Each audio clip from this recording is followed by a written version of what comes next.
ዘመድ ጓደኛ ይሄ ሰው በዚህ ለምን ውሃው ሲንቀሳቀስ እኔ ሮጬ አላስገባውም ከዚህ በሽታ ዲኖም አይደለበትም እንደ ብሎ ማንም ሰው ለዚህ ሰው ያልተቆረቆረውን ሰው ኢየሱስ መጣና ብቻውን በዚህ ሁኔታ ላይ ተገለጠ። ክብር ለጌታ ይሁን። ክብር ለጌታ ይሁን። ክብር ለጌታ ይሁን። ክብር ለጌታ ይሁን። ከቦታው አንቀሳቀሰው ማለት ነው። ከቦታው አነሳው።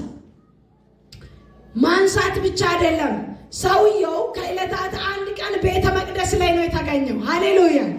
ቤተ መቅደስ ገብቶ እያለ ኢየሱስን መጀመሪያ የተፈወሰበት ቀን ላይ ሰዎችም ከኢየሱስ ጋር ተቀላቅለውበት ስለነበረ ማን እንደፈወሰው እንኳን እርግጠኛ ሆኖ ለሚጠይቁት ለነዛ ከሳሾች፣ ለሕግ ጠባቂዎች፣ ሰንበት ጠባቂዎች ለምን በሰንበት ተሸክመ አልጋይን ዳለክ ብለው አንድ ቀን ውሃ ዳር ተኝቶ እያለ ቡና አፍልቶ አልጠየቁትም።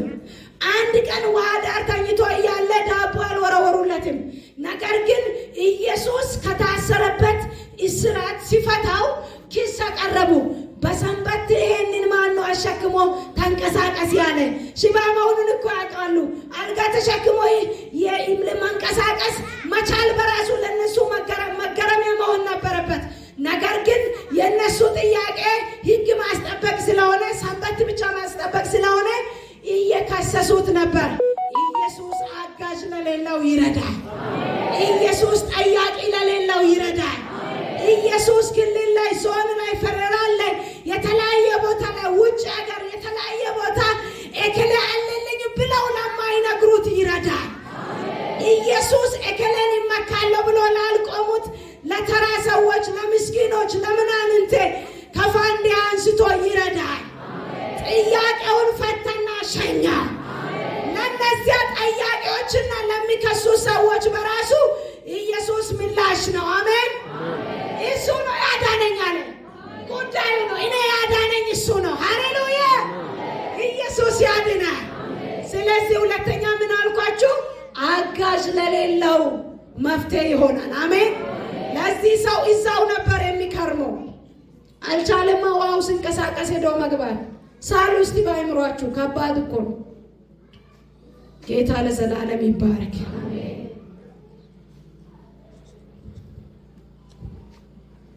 ሶስተኛ ይሄ ሰው ኋላ ቀርቷል። ከብዙ ነገር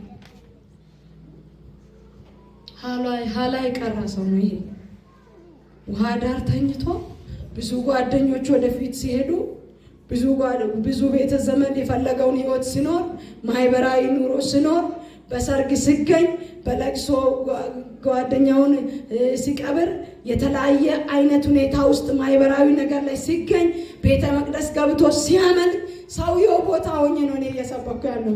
ብዙ ነገር ላይ ቃሉ እንደሚነግረን ይሄ ሰው ኋላ የቀረ ነው። ሶስተኛ ኋላ ቀርነትን ያስወግዳል። ጌታ ባልተጠበቀ መንገድ ሲመጣ አሜን አሜን አሜን። አለፉ፣ አመለጡ፣ እኔ ቀረው በዚህ አይነት ሁኔታ ታሰርኩ ለምትሉ የምስራች ሃሌሉያ! ኢየሱስ ይመጣል። ባላችሁበት ሁኔታ ሁሉ ኢየሱስ ይመጣል። ኢየሱስ ይመጣል። ወደፊት ያመጣል። ኢየሱስ ይመጣል። ወደ ኋላ የጎተታችሁን ገመድ ይበጥሳል። ኢየሱስ ይመጣል። የኢኮኖሚን ጥያቄ ይሰብራል። ኢየሱስ ይመጣል። የጤናን ጥያቄ ይሰብራል። ኢየሱስ ይመጣል። ሃሌሉያ! የዘመናትን ቋጠሮ ይፈታል። ኢየሱስ ይመጣል። ከሰዎች የለያችሁን ጉዳይ ይከለክላል። ሃሌሉያ! አንድ ሰው ዛሬ ከኔ ጋር ያመነ ኢየሱስ ለቤቴ፣ ለዘመኔ፣ ለሕይወቴ ይመጣል የሚል ለጌታ ክብር ታላቅ እልልታ፣ ጭብጨባ። ሃሌሉያ!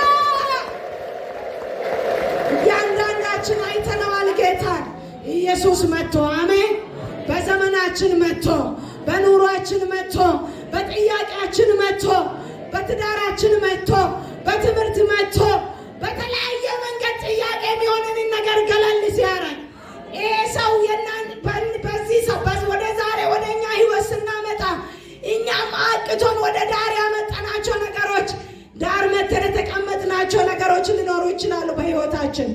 ቤተ ክርስቲያን ያቃታት ነገር ሊኖር ይችላል። ዛሬም ኢየሱስ ይመጣል። ባልተጠበቀ መንገድ ይመጣል። መንገዱ ብዙ ነው። አሜን። እግዚአብሔር በወጀብና በአውሎ ነፋስ ውስጥ መንገድ አለው ይላል የእግዚአብሔር ቃል። ሃሌሉያ።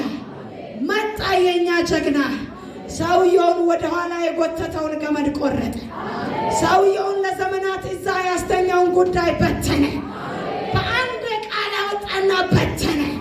በአንድ ኃይል አወጣና በተነ። በአንድ ተሸክመ ተንቀሳቀስ አለ።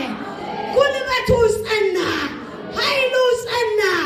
የሱ ተአምራት እንሰራ የመጀመሪያ ጊዜ ባይሆን እንኳን ለሰውየው የመጀመሪያ ጊዜ ነው። ሃሌሉያ። 38 ዓመት የከረመ ነው። ለሱ የመጀመሪያ ተአምር ነው። ሃሌሉያ። ለኢየሱስማ ውሃን ወይን ጠጅ እንኳን ቀይሯል። ቅድም ነግራችኋለሁ።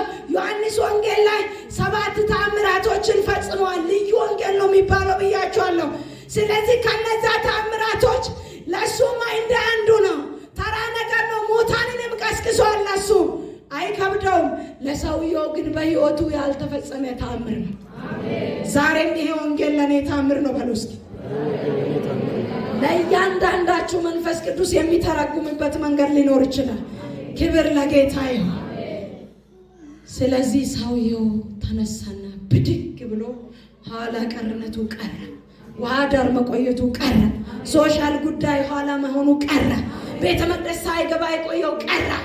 መቀላቀል። አሜን። ለሚጠይቁት እኔ አላወኩም አልጋይን ተሸክመ ሂድ አለኝ ያ ሰው ብሎ ከሰዎች መካከል እሱን እንዳይለዩ እንኳን ሰዎች በዙሪያው የተሰራው ተአምር ስለሆነ አጅቦ ሰው በዝቷል። ክፍሉን በደንብ አንብቡና። ስለዚህ አለየም። በዛ ሰዓት ለይቶ አላወቀም። ግን ሌላ ቀን ቤተ መቅደስ ላይ ተገናኝቶ ኢየሱስ የተናገረው ንግግር ነው። በሰዓቱ ሰውየው ኢየሱስ እንደፈወሰውና ይሄ ነው ብሎ በአይን ጨብጦ ለማውራት ያልተመቸው እንደሆነ የሚገልጸው ጠየቀው። አንተ ድነሃል፣ ከዚህ በኋላ ኃጢአትን እንዳትሰራ ከዚህ እንዳይብስብህ ብሎ ሻኘው። ክብር ለኢየሱስ። ስለዚህ ምንድን ነው ወደ